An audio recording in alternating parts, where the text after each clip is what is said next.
Whoa, look at that inflatable cat. It looks pretty cool.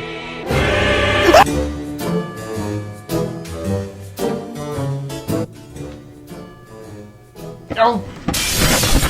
Ah! Oh. What's the thing? Cool.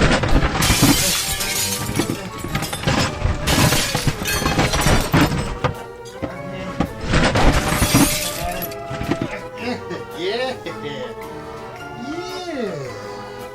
Now we're getting in the mood. Looks good. All right. Oh, wait a minute. I can't see anything. I don't think you can see me either. Wait, I have it. Ah, there we go. All right. Oh, God. Dang. Okay, that's entirely too bright. I wasn't expecting that. I think I have a solution to this too.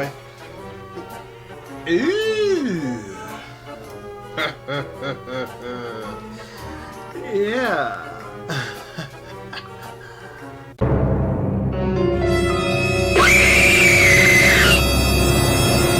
You like it? I knew you would. Hello, I'm Hot Toddy, and welcome to the Halloween episode of Get Real. As you can see, we're sitting in the dark. We're setting the mood. It's the ambience of Halloween. Spooky Jackal entered beside me. I got weirdo glasses on. We're gonna talk about a Halloween flick. And I'm gonna stop doing that voice, don't worry. But anyway, let's get right into it, shall we? This week's film that we're gonna talk about is a horror film, but it's one of the worst horror films ever made. And I don't think there's anybody on this planet that would dispute this. I'm talking about the infamous 80s horror flick, Spookies. If you're not familiar with Spookies, the reason why it's one of the worst films that was ever made is because it was poorly executed. One of the worst executed movies of all time, in my opinion. The reason why it's such a bad film is because it was made, for one thing... Well, that didn't sound right, did it? Yeah, no, it was made. That's basically all that you need to know. The movie was made, and that's what makes it the worst movie ever. So there you go. Okay, no, we'll talk some more. No, it was made one way, and then they re-edited it to be something else. It was essentially your typical horror movie, where a group of teenagers, and for some reason, some weird old man. It's never established that this guy is an old man or, is like a relative of any of the teenagers. He's supposed to be one of the kids, but I mean, come on. Dude wasn't fooling anybody. He was not one of the kids. He was much older than pretty much all the other actors. I'm going to say everybody in the film. Maybe even older than the guy that played the main monster in the film. I don't know, but we're going to get to that. But anyway, the movie is awful because they made an awful film, and they said, well, let's try to fix it, and then they ended up just making an even worse film. Here is the plot of the original film. Originally, it's kids go into a haunted house, right? And they use a Ouija board to conjure up spirits. Well, one fatal flaw, the spirits not only come back to life, but they end up possessing one of the kids, and all this crazy stuff starts happening, and the entire rest of the movie is these kids getting picked off one by running into these fairly creative-looking monsters throughout the house. But apparently everybody involved with the film looked at that and said, that is shit, we need to get rid of that, and the director's probably like, no, we're not going to get rid of it. Why don't we just, let's add to it. Let's put in a different element. So, here's what he did. He decided to keep all the real footage and then splice in some other weirdo footage, and that's what I'm calling it. It's a weirdo footage. That's what it is. So the new plot is this same thing. These kids come into the haunted house, right? But now, everything that has the supernatural feel is essentially done by this character named Creon. He's like this Count Dracula type guy. He's like the evil owner of the spooky mansion, Think of it in terms of the haunted mansion. He's like the owner of the haunted mansion and lived there his whole life, and whatnot. And now he's in control of all the spookies, all the spooky monsters throughout the film. So he's the one that controls the possession of the girl, and he's the one that controls all these weird, crazy monsters coming out and killing these kids one by one. And the reason why he's doing this is because he needs sacrifices, human sacrifices of course, to bring his comatose bride back to life. Okay, that's an interesting plot. The other plot is interesting too. I mean, it's been done before. It had been done a million times by this point in the 80s, because this movie came out in 86. So, I mean, it had been done a million times, but it's never a boring plot for a horror film. A bunch of kids come into a haunted house and get killed by monsters. But now you have this even more interesting plot of this crazy man who are sacrificing real people, human lives, to bring his dead comatose life back to life. I think I rhymed a million times there, but you get the point. But, so they tried to create this new element. You think, okay, this has got to be even better than the original idea. Hell no! It got even worse. Because at this point, the whole plot is convoluted. Nothing really adds up. Nothing really matches up. It's established at the beginning of the film that this Creon character is the guy that's doing all of these things to the kids. How old am I? Ask it. How old is Adrian Booth? 24.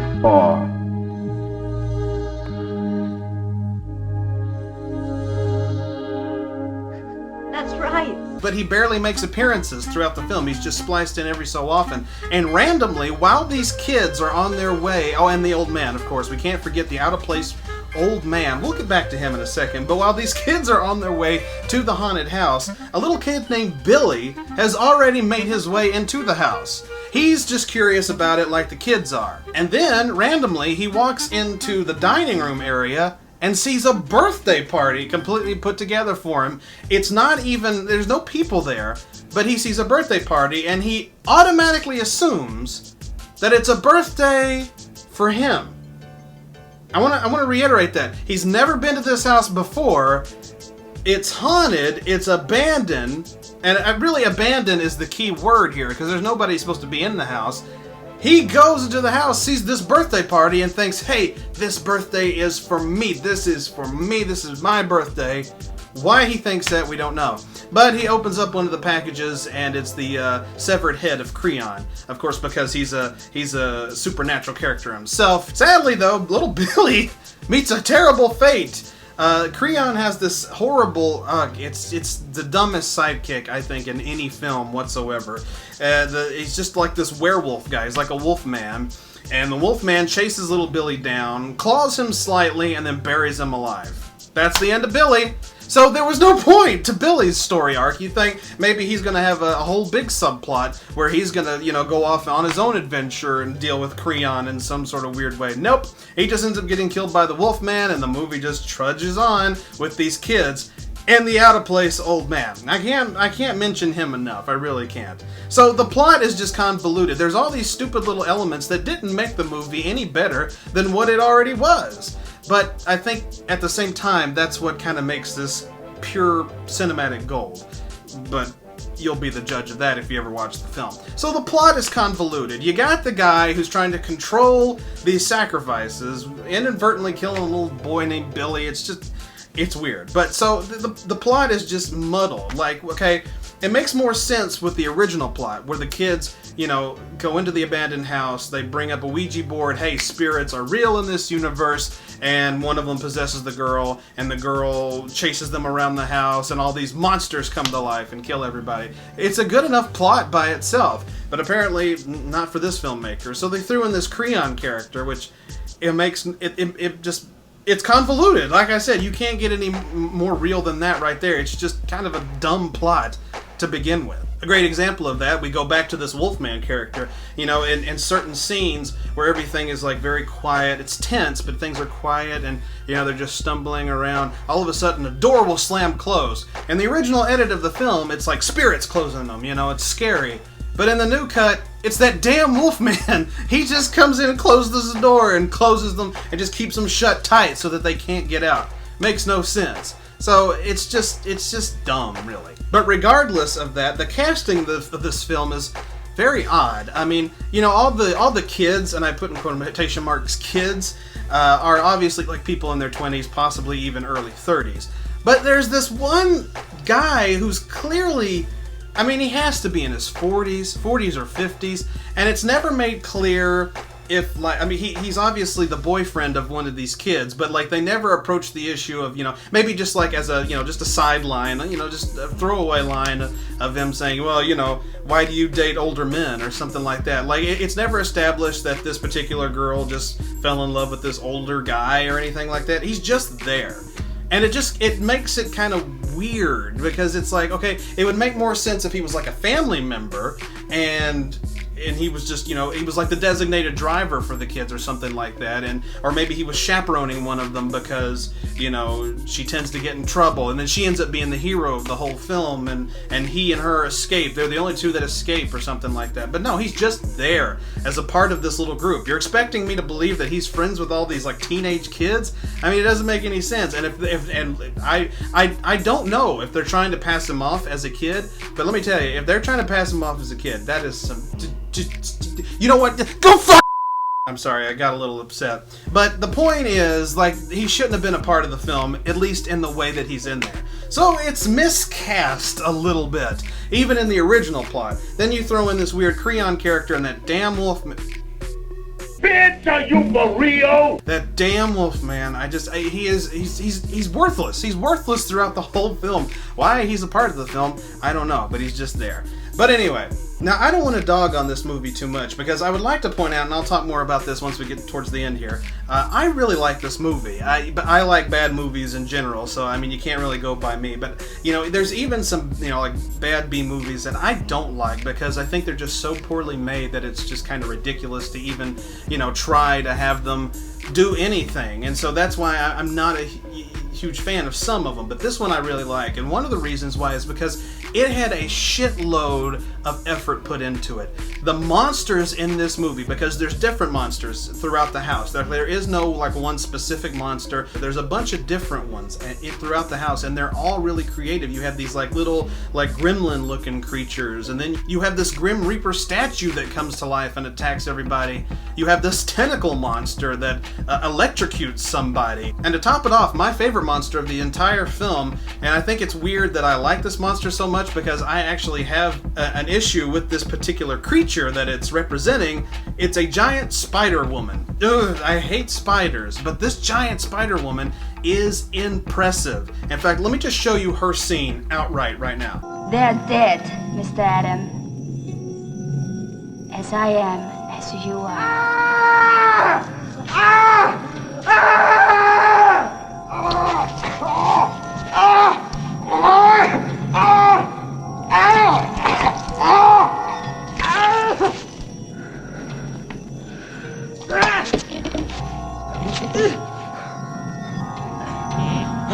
Now, the time has come.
Wasn't that intense? It's awesome, right? But probably the most entertaining monster of the whole film is the lust-crazed muckmen.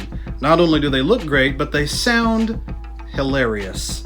Just like the Spider Woman, I'll play you at least some of their scene.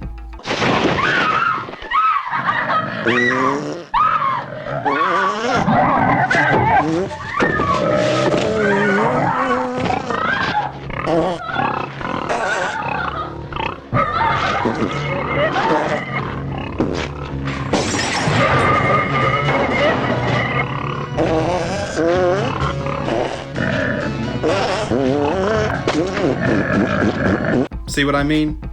Who the hell thought that was the right sound effect for these monsters? I don't know, but I applaud them. And that's just an example of how all these monsters operate. So kudos to the special effects people who put together all of these monsters, you know, and the puppeteering and everything. I mean, that really keeps the movie afloat. Everything else kind of brings it down, but I really like the monsters in this film.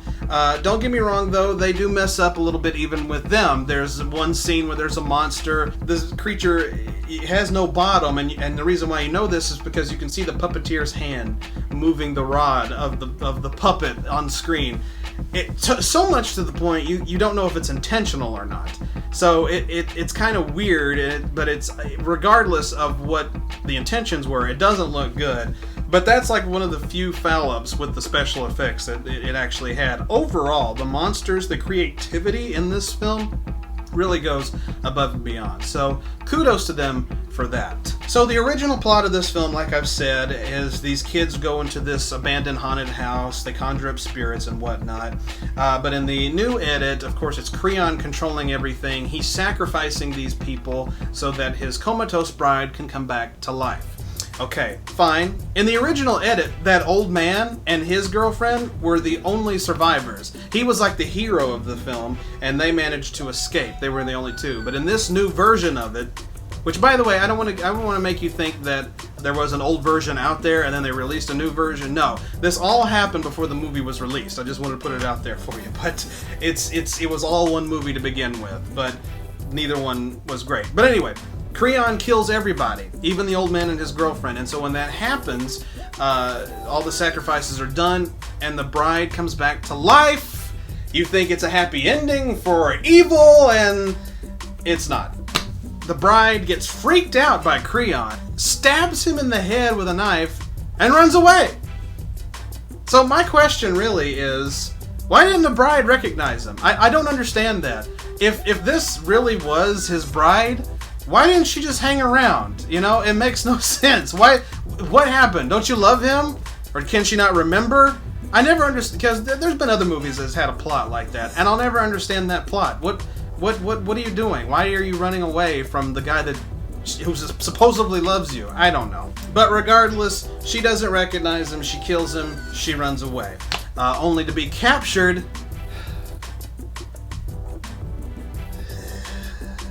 Okay, that's too bright. Not gonna put these back on.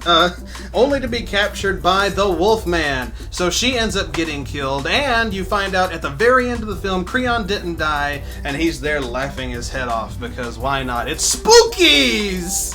Yeah, it's the Spookies! Great film. So there you go.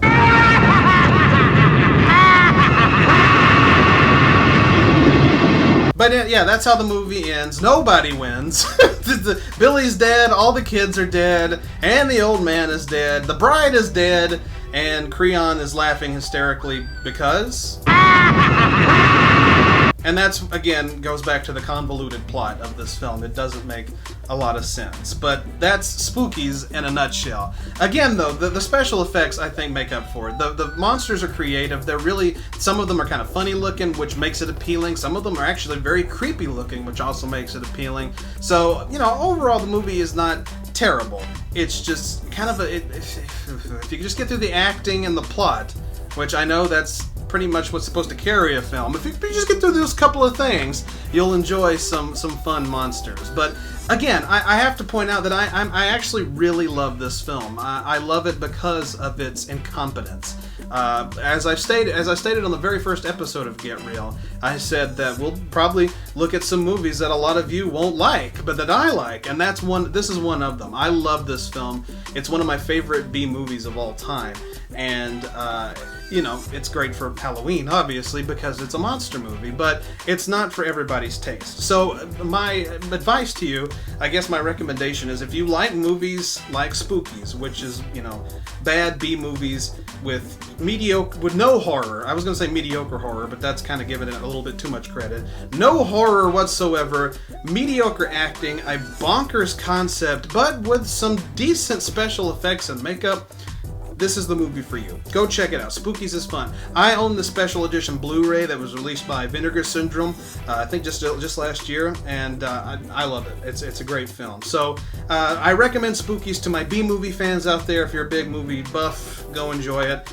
If you don't pass on Spookies, it's not a great film. It's not sit at home and just watch and enjoy with the family for sure. So don't do that. But you know, it's an I-10 film. So recommended to my movie friends, not to anybody else. But that, my ghoulish friends, is Spookies. Hey, whoa. The pumpkin just went off. Did you see that? What happened? Oh boy. Hello?